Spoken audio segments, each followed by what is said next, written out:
Изјавувам дека функцијата народен правобранител ќе вршам совесно и одговорно.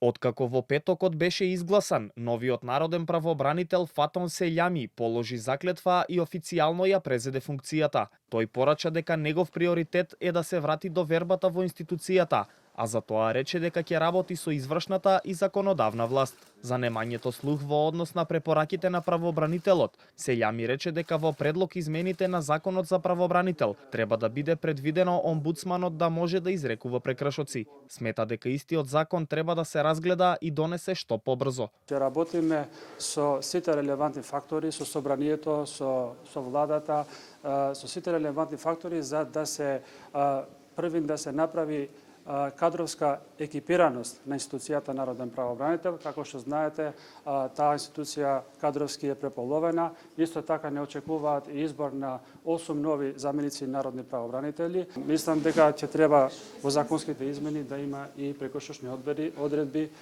доколку со друг начин не може да се почитуваат препораките на народни правобранител.